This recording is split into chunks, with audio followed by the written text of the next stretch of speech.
All right, guys, week 7 is here. The Packers take on the Houston Texans this Sunday, and the first injury report of the week just released with all the injury updates such as Dontavian Wicks and Jayden Reed, along with the Green Bay Packers signing a new kicker.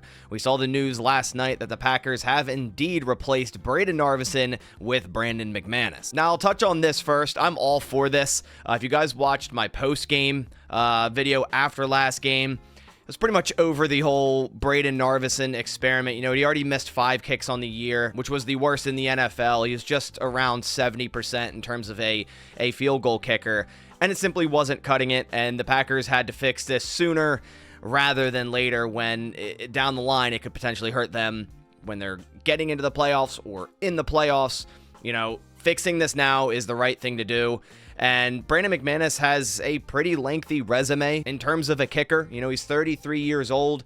And I know a lot of people are a little bit worried about his legal issues. That was released today that it has been resolved. So nothing to worry about in that regard.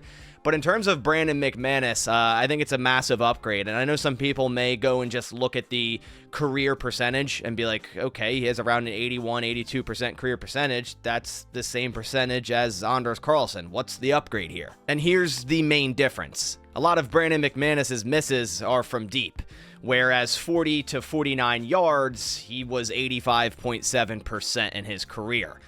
Comparison, Anders and Braden Narvison around a 53% from 40 to 49 yards. So it's the gimmies that our kickers were missing. You know, 40 to 49 yards. I guess that's not really a gimme, but in today's NFL standard, at this point it is. And Brandon McManus was really good at hitting those kicks. The league average since 2010 is 77.7%, McManus at 85.7. Even better, the last 4 seasons, McManus from 40 to 49 yards is 37 of 39, where Narvison missed 4 of those kicks just this season in the last 6 games. So in my opinion, this is a great signing for the Green Bay Packers.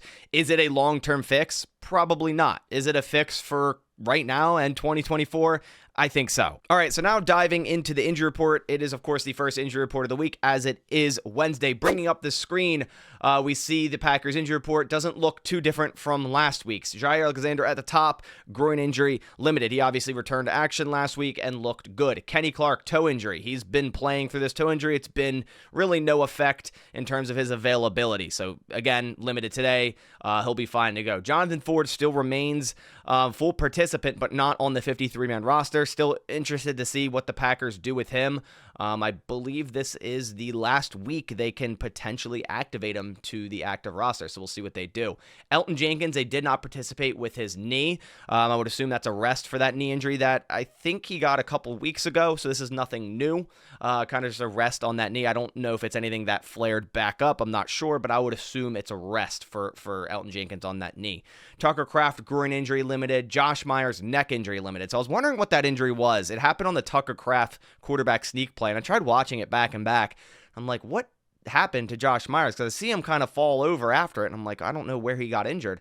But I guess it was a neck injury. He only missed 5 snaps, and he was limited today, so nothing severe. Jayden Reed, I was very interested to see what this one ended up being. It was an ankle injury we saw on that punt return.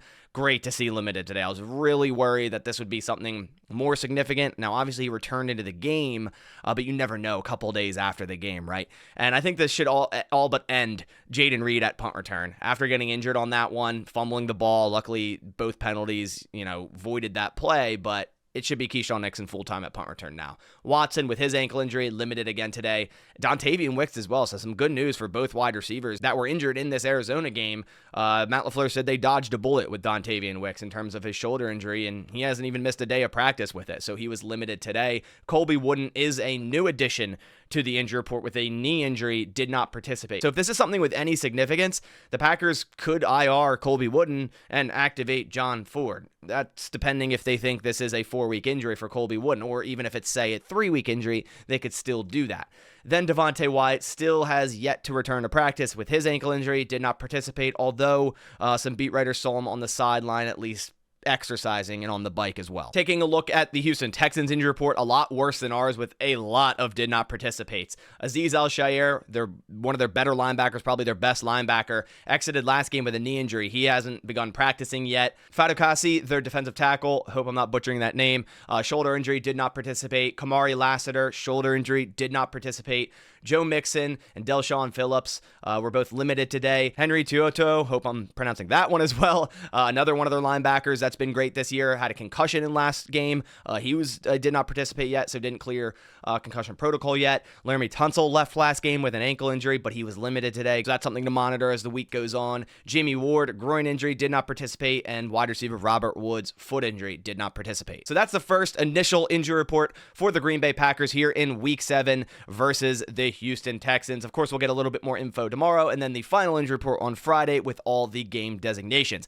But I appreciate you guys coming by to the channel. If you could, please leave a like down below. Click the subscribe button if you're a new viewer and want more Packers news analysis and updates. You'll find it all here on this channel. But I'll catch you on the next one. Thanks for watching, and as always, go Pack Go.